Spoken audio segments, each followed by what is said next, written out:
متمول خاندان کی عالی مرتبت شہزادی ہونے کے باوجود اللہ کے محبوب علیہ السلام جب غار حرا میں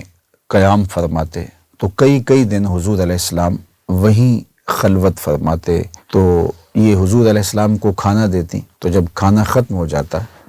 تو یہ گھر سے کھانا تیار کرتی، تو وہاں چوٹی پر لے جا کے حضور علیہ السلام کو پیش کرتی۔ ایک دن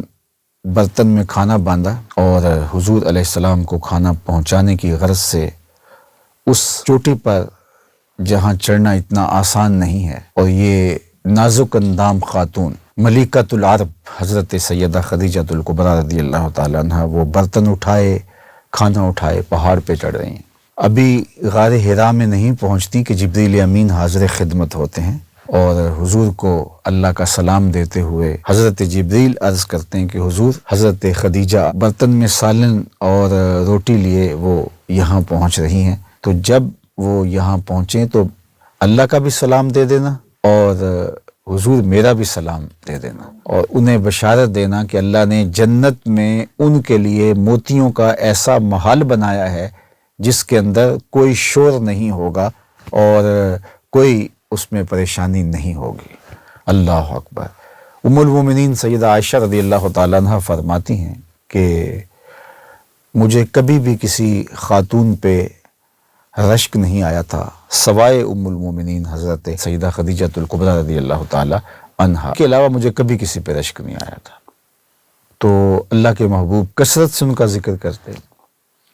اور جب کوئی جانور ذبح کرتے تو گوشت کے ٹکڑے ان کی سہیلیوں کے گھروں میں بھیجتے، اور ان کی بار بار حضور بات کرتے۔ تو میں نے ایک دن کہا کہ حضور، وہ خاتون بڑھاپے کی وجہ سے جس کے ہونٹوں کے گوشے بھی رنگ بدل گئے تھے، آپ بار بار اس کا ذکر کرتے ہیں، جب اللہ تعالیٰ نے آپ کو بہتر ازواج عطا فرما دی تو آقا کریم نے فرمایا کہ عائشہ میں اس کا ذکر کیسے چھوڑ سکتا ہوں، جب پورے مکے نے میرا انکار کیا تھا اس نے میرا اقرار کیا تھا، جب مجھے کسی نے نہیں مانا تھا اس نے مجھے مانا تھا۔ اور آقا کریم علیہ الصلوۃ والسلام یہ بھی فرماتے تھے کہ خدیجہ تو خدیجہ ہے، بلکہ ایک موقع پہ حضور نے فرمایا کہ اللہ نے اس کی محبت کا مجھے رزق دیا ہے۔ اللہ اکبر۔ تو محسنہ اسلام حضرت خدیجہ الکبریٰ، جن کی وساطت سے اس کائنات کو سیدہ زہرا پاک سلام اللہ علیہا نصیب ہوئیں، اور پھر اللہ نے ان کی وساطت سے حسنین کریمین کے ذریعے سے اس امت کے گرتے ہوئے پرچم کو تھامنے کا اہتمام فرمایا۔ ہمارا سلام اس ام المومنین کو کہ جو حضور کے قلب اطہر کا چین اور حضور کے لیے باعث راحت اور باعث قرار تھیں۔ تو آج یہ مبارک دن ان کی یادوں کو تازہ کر رہا ہے، تو میں نے سوچا کہ آج اس موضوع پر بھی کچھ بات آپ کے گوش گزار کی جائے۔ اللہ تعالیٰ سیدہ پاک کے نقوش پاک کی برکتیں مخدرات اسلام اس امت کی خواتین کو نصیب فرمائے۔ آج 10 رمضان المبارک ہے۔ سیدہ طاہرہ ام المومنین سیدہ خدیجہ الکبریٰ رضی اللہ تعالی عنہا کا آج یوم وصال ہے، اور یہ وہ خوش نصیب خاتون ہیں جنہیں سب سے پہلے اسلام لانے کا اعزاز نصیب ہوا، اور اللہ کے محبوب علیہ السلام کے ساتھ رشتہ ازدواج میں منسلک ہوئیں، اور 25 سال تک انہیں حضور علیہ السلام کی رفاقت نصیب رہی۔ اللہ کے محبوب علیہ السلام کی ساری اولاد حضرت ابراہیم کے علاوہ حضرت خدیجہ الکبریٰ رضی اللہ تعالی عنہا کے بطن اقدس سے ہی ہے۔ حضور کی 4 صاحبزادیاں اور حضور کے صاحبزادے حضرت قاسم اور حضرت عبداللہ،